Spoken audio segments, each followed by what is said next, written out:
Hey po guys, magandang araw po muli sa ating lahat. Ayan, nagbabalik na naman po tayo ngayon at gagawa na naman po tayo ng another vlog content po natin. And for today sa vlog content guys, atin naman po tatalakayin. So usually, ito na naman po, continuation lang po ito. As I promised before, di ba, diniscuss po natin yung ating bagong batas na RA 10591 na yung ating PTC4 ay naging 5 years na. Ayan, so sinabi ko dun sa vlog na yon, dahil nga masyadong marami yung ating RA 10591 na na-implement na may implement pa lang na batas, just hoping sana maprobahan po yung ating RA 10591 na maprobahan na mapirmahan ng ating mahal na presidente. Ayan, so na-discuss na natin yung ating PTC4 5 years, diniscuss natin doon yung ating threat assessment, kung sino-sino yung mga sino-sino yung mga exempted at yung required kumuha ng threat assessment. So yung nandun po sa ating RA 10591 at isa po ito na maganda rin po ito dahil ito po yung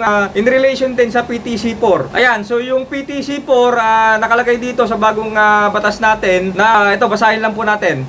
So provided further that a licensed citizen granted a permit to carry firearms outside of residence may carry anyone who is registered or lawfully issued firearms at any given time. Ayan, tapos yung isa is provided finally that a licensed sport shooter may carry any three of his registered or lawfully issued firearms at any given time.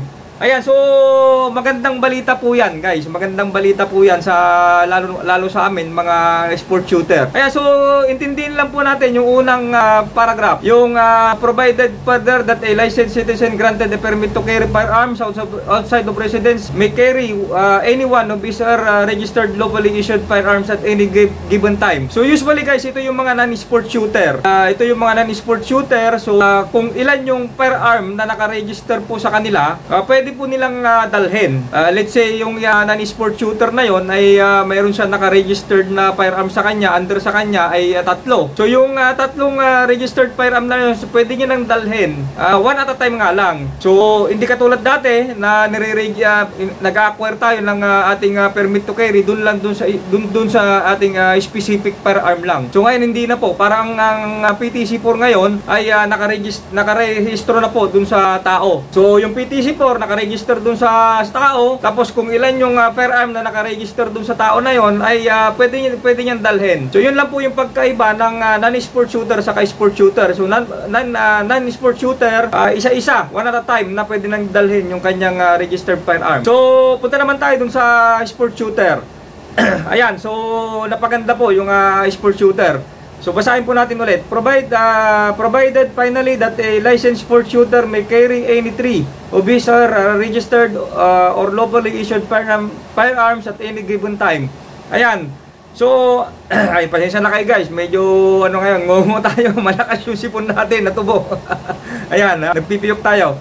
Ayan, yung sport shooter daw, pwedeng dalhin yung registered firearm niya, tatlong barel ang pwede niyang dalhin sabay-sabay. Ayan, so magandang balita po yan para sa sport shooter kasi we all know, yung mga karamihan ng ating sport shooter may naglalaro ng more than one division sa isang sanction match. Yung isang shooter na yon, dun sa isang sanction match or yung isang shooting competition na event, minsan nag-double entry sila, nag-triple entry.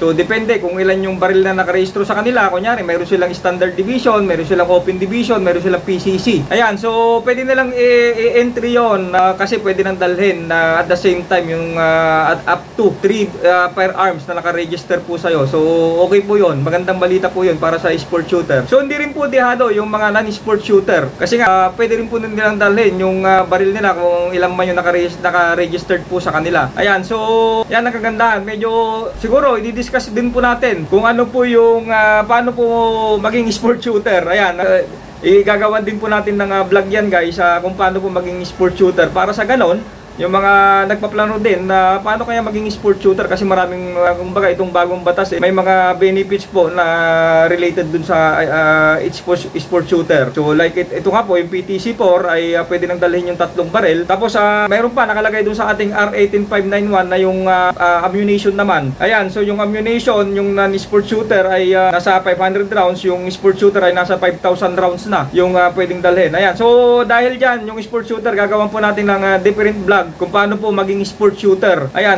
para sa ganun, yung mga nagpaplano, yung mga aspiring sport shooter na gustong mag-join sa shooting competition, matulungan din natin kung paano maging sport shooter. Sana nga po ay ma-aprobahan po itong ating bagong batas na RA 10591. Kasi lately, marami akong nabasa sa social media, may mga kumukontra daw. So sana sana ma-aprobahan na para sa ganun matanggal na sa ating haka-haka na hindi pa sigurado. Pagdasal po natin. Kasi alam naman natin ang pagkahilig po natin ngayon sa baril ay dinaan na po natin sa sport shooting. Siguro yung mga kumukontra po na mga yon, na mga yung mga sinaunang panahon po kasi like sa amin, sa pamilya namin, matagal din po yung mga parents ko, na yung mga relatives ko na may mga hindi po nila maintindihan bakit po ako nahilig sa baril. Nung una po kasi yung panahon, ang baril po, ang tingin ng mga tao ay kinakatakutan. So dinadaan sa panalakot, dinadaan sa ganito, dinadaan sa dahas. So hindi na po ngayon. So dapat ang intindihin po natin ngayon na ang baril po ay ginagawa na pong sport shooting. Ayan, so ang dami natin na nakikita yung ating mga junior shooter, mga bata pa lang, ginaguide na natin. So nadidisiplina na ang mga tao pagdating po sa baril ngayon. Ayan, so at the same time, dinadaan natin sa sports. At the same time, pang self-defense na rin po natin sa mga kriminal, sa mga nag-a-attempt. Kasi alam naman natin ngayon na marami ng mga drugs. Ayan, so hindi natin makakaila yan. Marami ng mga drugs, marami ng kriminalidad na nangyayari. May akyat bahay, mismong bahay mo, pinapasok ka na. So, kailangan din natin ng pang self-defense sa ating sarili para dun sa mga masasamang loob. Sana yan din po isang intindihin ng mga kumukontra dito sa ating batas.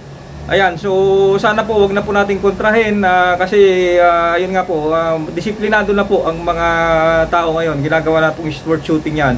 So kaya nga po inalaw na natin yung PPSA sa Kapismok, mismong presidente natin, marami na naglalaro, senator, mga opisyal natin, marami na po naglalaro sa shooting competition. Ultimo si bago nating PNP chief na si Sir Torre. Ayan, nakasabay ko po minsan yan one time sa shooting competition sa QCPD. Ayan, so sana po i-allow po tayo doon. Ayan, so hanggang dito na lang guys ulit. At sana po nakatulong po ulit itong ating vlog information, vlog content sa inyo. At sa susunod na video po ulit, maraming salamat po sa ating lahat at God bless po ulit.